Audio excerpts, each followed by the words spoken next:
Parkroyal School in Macclesfield. And what we've done with this is our focus really is on developing curriculum and improving the use of technology in the classroom with teachers and with students. Our key focus with this particular project was taking the primary curriculum, the IT curriculum, a little bit further and looking at app development. There's too much of a focus we've found going around schools on coding itself within the computing curriculum. There's a small strand within that, and to be honest with you, teachers these days, don't have a lot of time. They don't have the time to create the resources and develop those. So what we've tried to do is look at the computing curriculum in a different way. In order to do that, what we're trying to think about here is not looking at the apps. So our complete focus with this is not the apps themselves, so not getting all these ones and downloading them and filling up devices, but actually it's based around three things. The first one is the process. So very similar to the design process in design technology, there is actually a step-by-step process with this. Thinking around the problem, logical thinking, but not just drag and drop. So not just getting the kids to sit there and interact and drag and drop on particular apps, but focus more on design problems.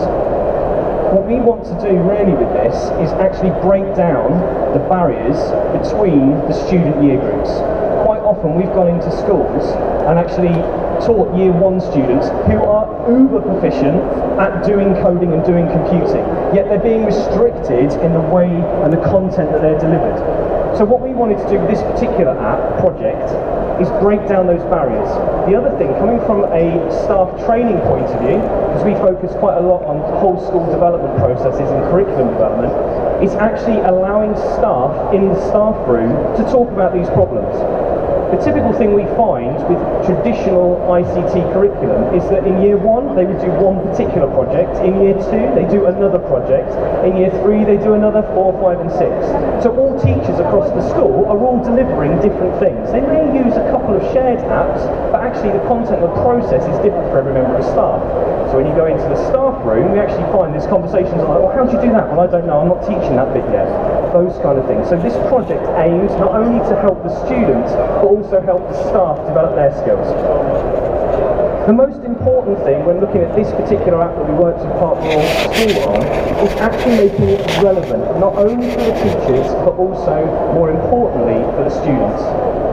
So with this, we push the responsibility back on the students. So again, as I said at the beginning, we found that staff don't have the time to develop these skills.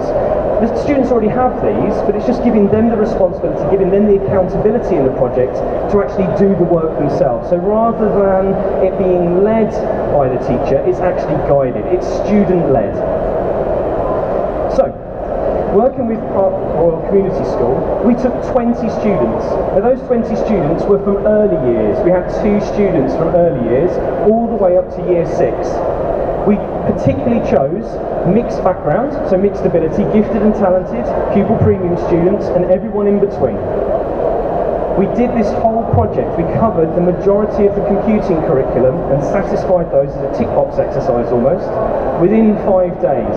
So much so that we actually created some other little interesting things I'll let the students talk about a bit later.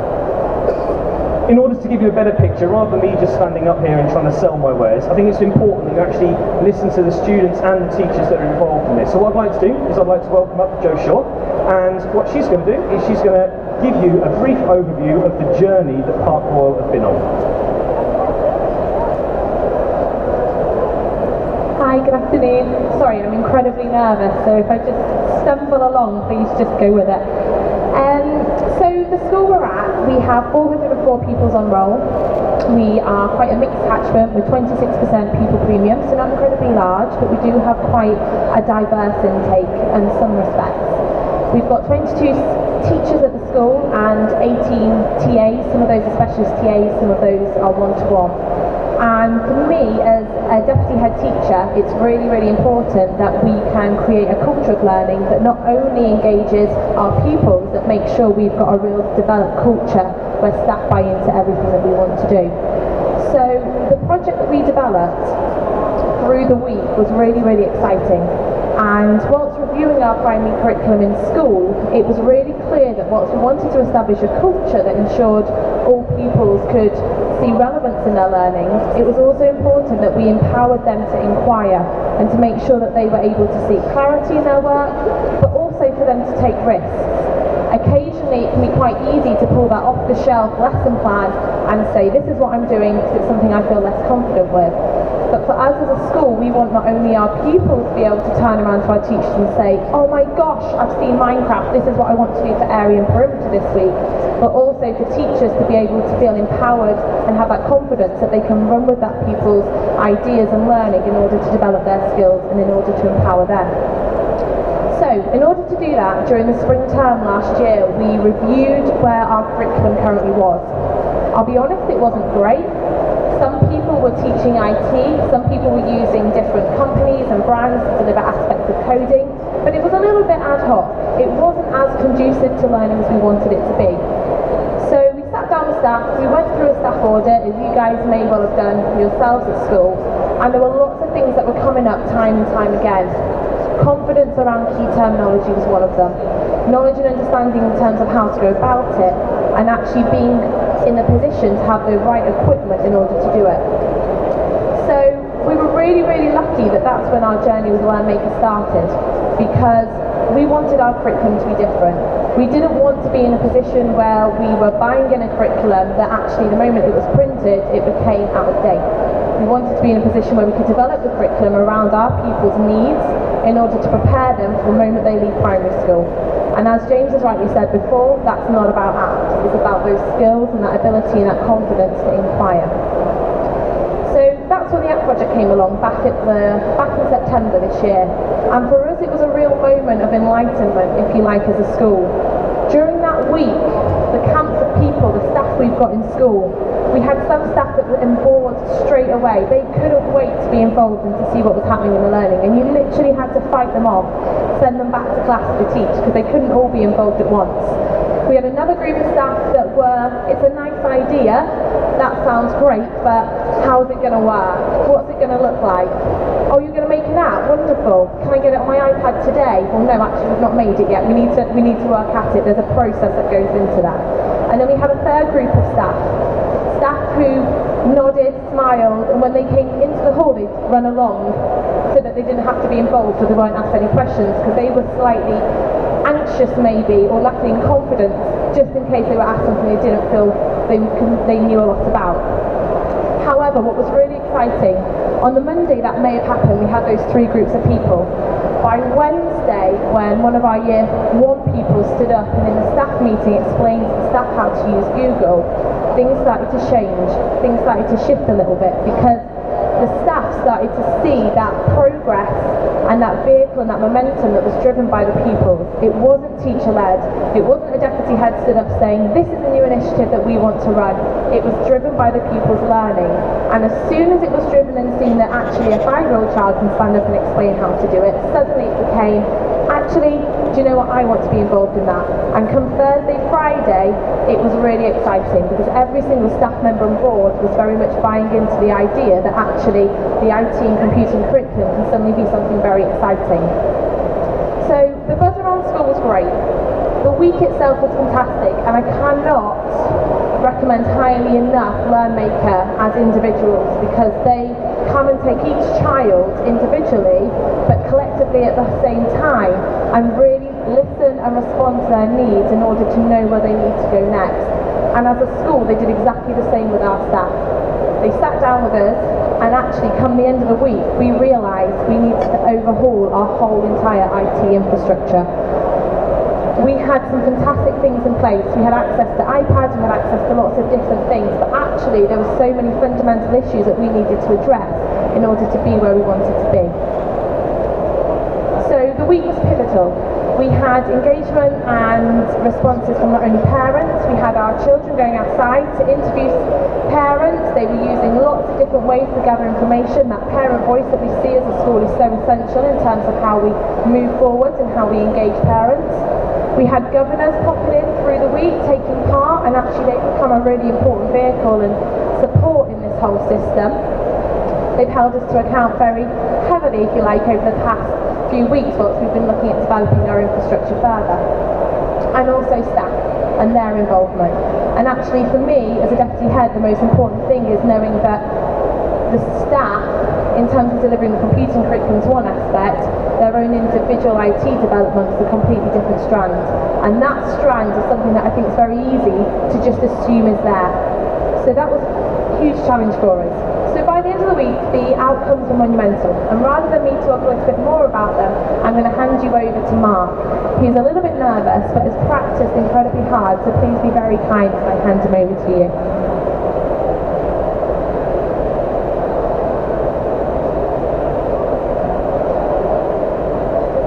The app project is the best thing I have ever done in school because it brings out my inner self. We had fun making the app. When I mean we, I mean all the digital leaders who took part. The digital leaders are a close family. We look after each other, listen to each other, and we help each other. Like when I helped Kirsty by teaching her a game that is now on the resources page of the app. Spoiler alert. The main thing I especially enjoyed was making the app itself. I was able to use App Fairness to create an app with James. Keeps everything simple and easy to learn, which is great. Once we had tested the program and knew what the buttons did, we were able to start making the app itself. Making the app was trial and error. Halfway through the process of making the app, James taught me how to code and how to use tags, something I could then share at home with my parents. Both my mum and dad were very excited and had questions about coding that I could then answer. I'm very proud of the new skills I learned from it, for example, coding, tags, etc. Before, I didn't know what coding tags do, but now I know a little bit more. So if I made my own app, it would look awesome. At the end of making the app, I learned you don't have to be 17 or 24 to do it. You can just be yourself and do it your own way. Moving forward, the next thing I would like to master is the development of our new website. And get it ready for our launch after Christmas. I am excited for the new website because it is designed by us, and even though it will include all the policies and documents from the teachers to make it legal, it will have plenty of content that we will choose and manage with a little help. Even though it's still a work in progress, I can't wait to share it with our community and the rest of the world. Thank you, Mark. That's really cool. Yeah, just a point of note with that. So Mark at the beginning of the week was helping year ones and year twos, get together with some bits. He came over and said, "I can't do this. I need to understand this." And the challenges for him were different than what we'd planned. He wanted to learn particular things that we probably wouldn't have planned for originally. So we kind of just took him aside for a few minutes and just said, "Well, look, these things that you can use within the app can also be used on the website." So he turned around and went, "Okay, well, can I just please redesign the website?"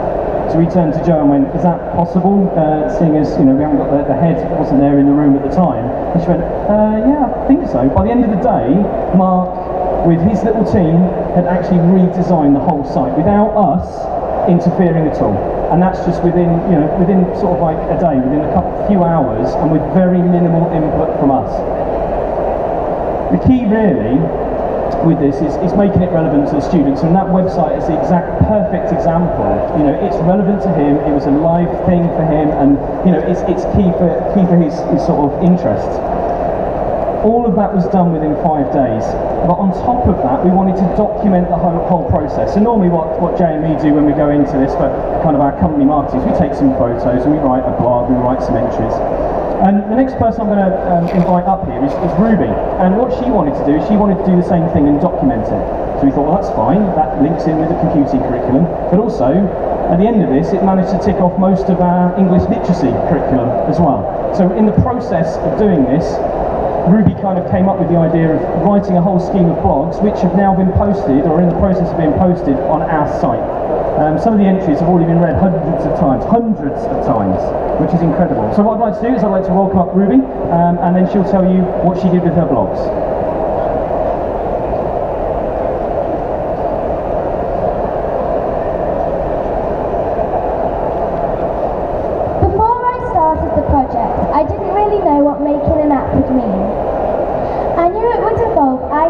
lots of help. However, my whole perspective changed. Not only did I take a lead role as a journalist, photographer and editor, I also got to work with the younger pupils in school. Working with them really showed that you don't have to be an IT expert to create an amazing app. For example, after teaching a Year 1 child how to use Google Docs, she was able to then teach it to others in a staff meeting. That was pretty cool and it felt great. I wonder if you've ever written a blog. Would you know where or how to start? Would you need someone to guide you? I bet if you thought of an author of a blog, you would imagine an adult or teenager. Not always. I've written a blog and I'm only 10. During the project, I not only used my IT skills to combine all our hard work, but I've also learnt the structure of a blog. Writing a blog for the very first time is really special, especially as I was taught the structure of not only how to hook the reader, but how to share my message in a clever way. Blogging is not only a way I can share my ideas with my class and my school, but a way I can share them with other 10-year-olds all around the world. It's a way I can document my learning, and I simply can't wait to help others in our blogging club after Christmas. If I was to ask my classmates if they wanted to be the very first person to test an app, I know they would say yes. What they are about to find out is not only can they test an app, but design and improve it too. As digital leaders, we had access to App Furnace, where we tested and tested and tested and tested the app till it broke. This was an important part of the project, and it helped us to edit our work until it was flawless. We even got our own wall to share the whole process with the school as it was taking shape. The project gave me a taste of how Apple's team might go about testing and developing gadgets using IT. I think I speak for all the digital leaders when I say IT lessons have never been so good. Thank you very much, Ruby. So, again with this, it boils back down to the